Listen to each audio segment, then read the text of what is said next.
आली. जसं की आम्ही मागं सांगितलं भाजप चांगलं आहे, काही नेते खराब आहेत, तसं आता हे काँग्रेसच खराब आहे म्हणायची वेळ येऊ नये आमच्यावर, म्हणजे झालं. अहो इतकं विदूषक आणि इतकं अविचारू वागायचं आणि मराठ्याच्या विरोधात काँग्रेसने जायचं, इथं बिमोड करून टाकते ना सगळा. आणि काय गरज आहे त्यांना? त्या राहुल गांधीला सांगायची की मराठ्याच्या विरोधात बोल म्हणून त्या नागपूरच्या वडंटीवार साहेबाला. काय केलं मराठ्याच्या पोरांनी त्या वडंटीवारचं? कशामुळे विरोध करतो आरक्षणाला? काय करा नाही. मी पण तो आता या पुढच्या आठवड्यात दिल्लीला चालू. मीही वकिलांची बैठक घ्यायला लावलं तिथल्या तज्ज्ञाची मोठी. बघतो ना 94चं जे आर कसं काय चॅलेंज होत नाही. तुम्ही आमच्या मागं लागता का? आम्ही आमचा रात्रीच विषय झाला.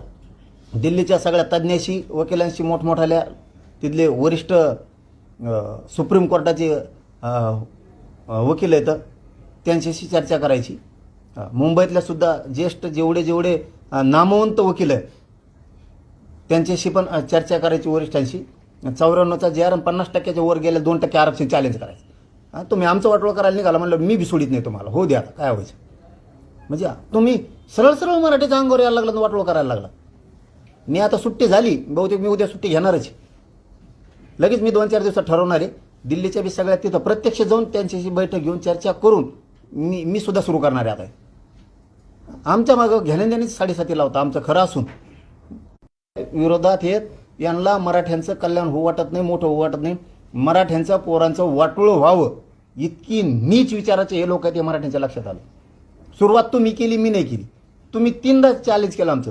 एकदा नारायण राणे साहेबांनी दिलेलं 16% चॅलेंज केलं, गायकवाड कमिशननं दिलेलं 13% चॅलेंज केलं, आता 10% दिलेलं ते बी चॅलेंज केलं. हां, आम्ही तुमचं काही चॅलेंज केलं का?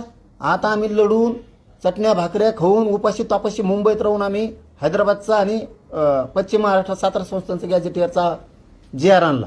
तुम्ही चॅलेंज करणार त्याला? म्हणजे तुम्ही आमच्या घरं जाळायचं ठरवलंय, उद्ध्वस्त करायचं ठरवलं आमच्या मराठ्याचे पोरं. मग आता आम्ही बी चॅलेंज करायला तिथून पुढे तुम्हाला. रस्त्यावरची लढाई सोबत आता कायदेशीर लढाई पण लढणार. आता तुम्ही आता नुसती माझ्या बघ म्हणा छगन भुजबळला. तो ह्यामुळे ओबीसीचं किती वाटलं होतं बघ म्हणा तू. कारण तू आमचं वाटलं करू नको. मग तुम्ही तुमचं आरक्षण मजात खा, आमचं आम्हाला हक्काचं मिळून द्या ना. याची का दाखल करता? आणि काय झालं बरं का, आमची मराठी सुद्धा चूक.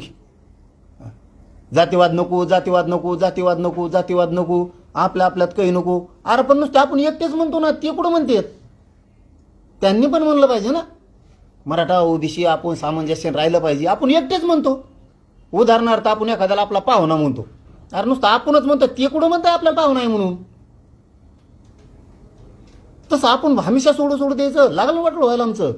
किती हाल झाले. 10% आरक्षण, 13% आरक्षण रद्द झालं होतं. ॲडमिशन लाखाने ॲडमिशन रद्द झाली. याचा काही विचार करायचा नाही समाजाला. आणि काय विचार करायचा? आणि आमचे काही लोक म्हणतात नको काय हाल बोलायचं त्यांच्या विरोधात. काय हाल बोलायचं होतं? फाशीवर देतो पोरं. मग आपले घ्या म्हणा पोराला फाशी औषधं. ही भूमिका चांगली नाही आहे. म्हणून आता ना हे कोर्टात गेले ना, आमचे नुसते वाट बघायचे कोर्टाचा निकाल काय करतो.